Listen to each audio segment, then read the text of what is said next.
In a faraway land, where the golden sun lit up the earth and the wind carried the whispers of ancient tales, lived a boy named Aid. He was born into poverty, and every day was a battle to survive. From sunrise to sunset, he worked tirelessly in the fields, earning just enough to buy a small meal.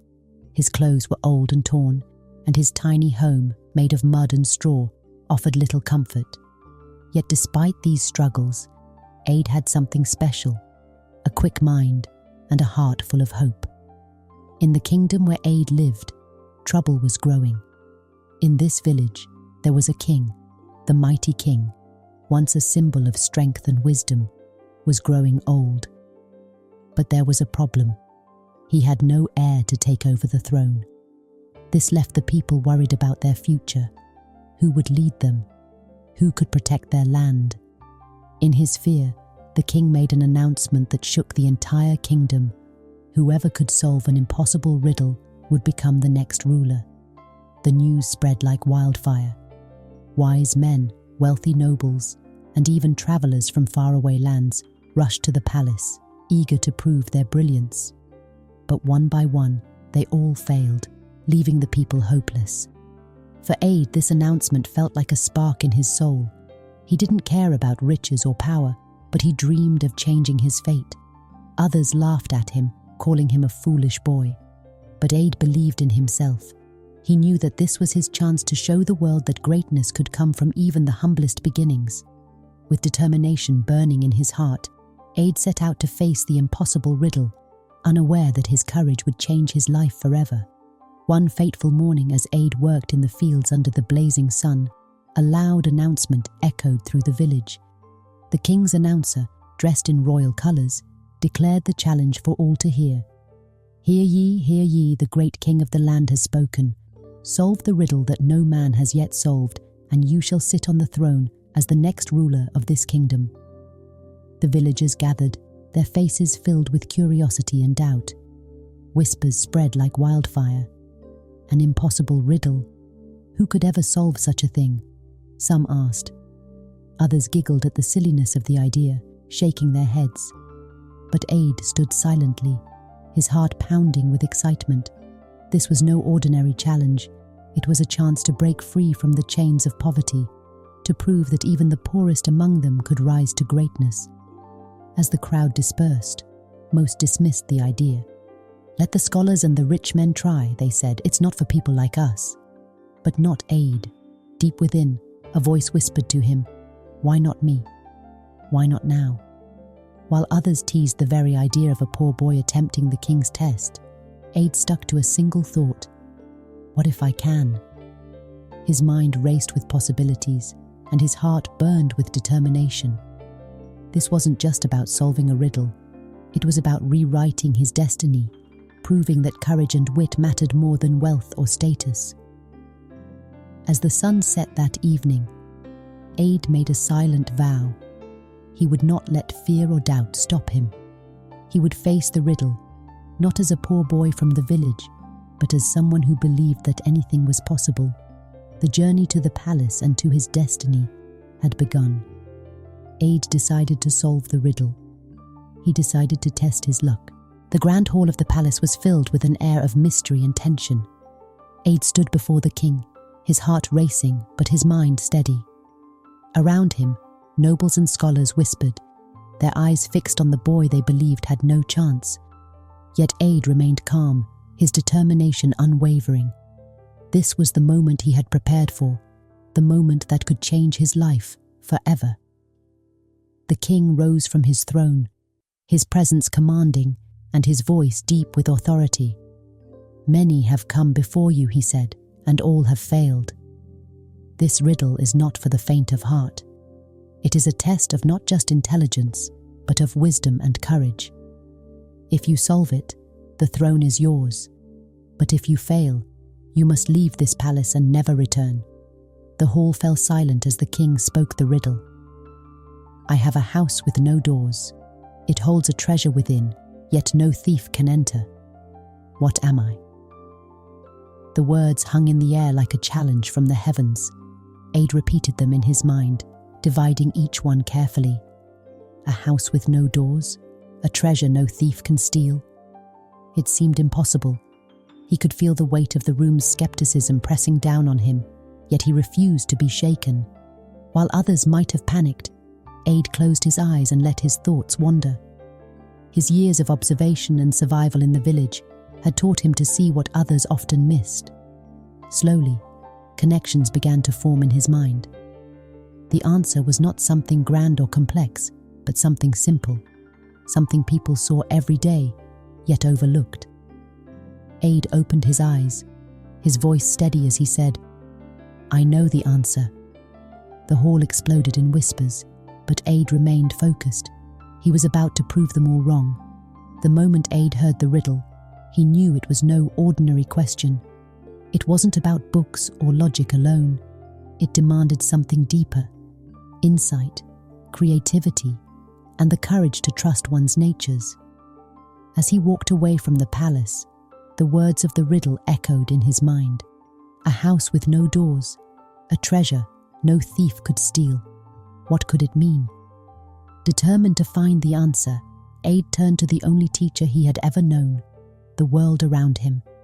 He spent his days observing everything, watching the way the birds built their nests, the way the sun rose and set, and even how the villagers lived their simple lives. Every detail mattered.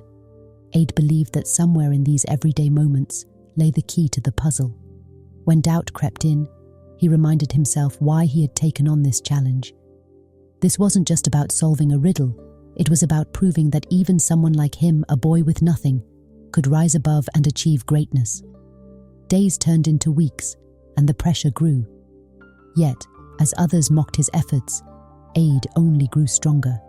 With every step, every thought, and every discovery, he inched closer to the answer that would change his life forever. The day of answer had come. Aid stood before the king once more, surrounded by nobles, scholars, and villagers who had gathered to witness what they believed would be another failure. The weight of their doubt hung heavy in the air, but Aid was undiscouraged. He had spent countless days reflecting, observing, and thinking, and now he was ready to give his answer.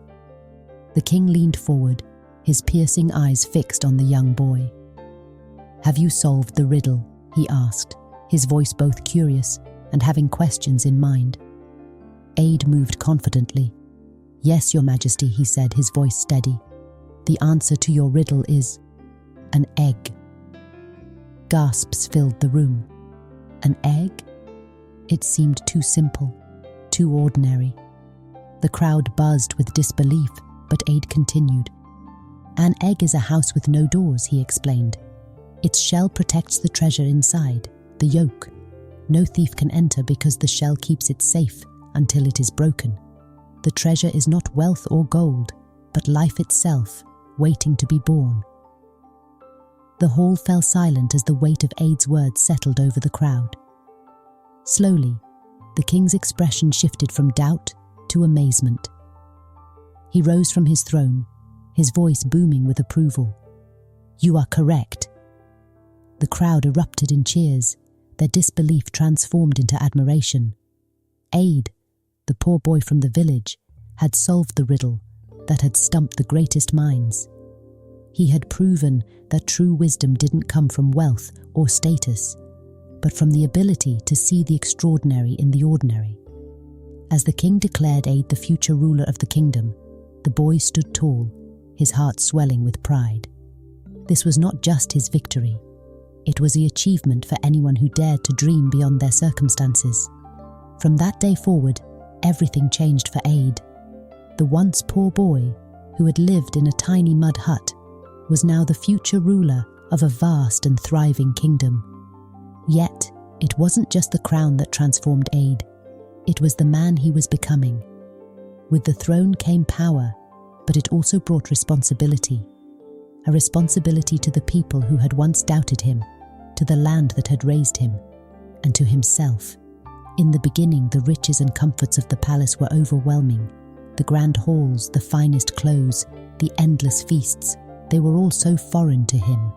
But as time went on, Ada realized that these things were not what would make him a great leader. It was his heart, his wisdom, and his belief in the simple things that would. He began to listen to his people, not just the nobles, but the farmers, the builders, the mothers, and the children.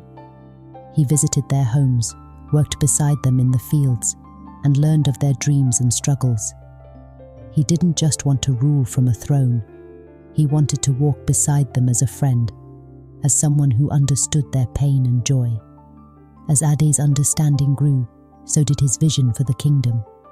He reformed laws, built schools, and ensured that the poor had access to food and shelter. No longer was he the poor boy who had nothing. He became the ruler who gave everything for the betterment of his people. In his heart, Ade always remembered the riddle, the egg.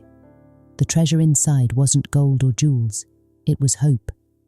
And as he sat on his throne, Ade knew that the greatest treasure of all was the people he had vowed to protect. People was very happy with the reforms from the Ade. The story of Ade teaches us something powerful. Greatness doesn't come from where you start, but from who you are and what you believe. It shows that no matter how humble your beginnings, your dreams are worth chasing. The world may doubt you, but if you have the courage to believe in yourself, you can achieve the impossible. Ade didn't have riches. He didn't have the best education, but he had something that mattered more. He had a heart full of hope and a mind that refused to quit. In a world where others saw limitations, he saw opportunities. And when faced with an impossible challenge, he didn't let fear or failure stop him. He trusted his instincts and his unique perspective. That's what made him stand out. The real treasure in Ade's journey wasn't the throne or the wealth. It was the lesson that wisdom comes from within. Sometimes the simplest answers are the most profound. It's about seeing the beauty and the wisdom in the ordinary, in the things most people overlook. This story reminds us that you don't have to be the richest or the most powerful to make a difference. You don't need to come from a place of privilege to achieve greatness. What you need is a strong heart, a sharp mind, and the will to push forward no matter what stands in your way. So the next time life throws an impossible challenge at you, remember Ade's journey. Your dreams are possible. The greatest treasure you'll ever find is the one inside of you. Your belief, your courage, and your willingness to keep going no matter the odds.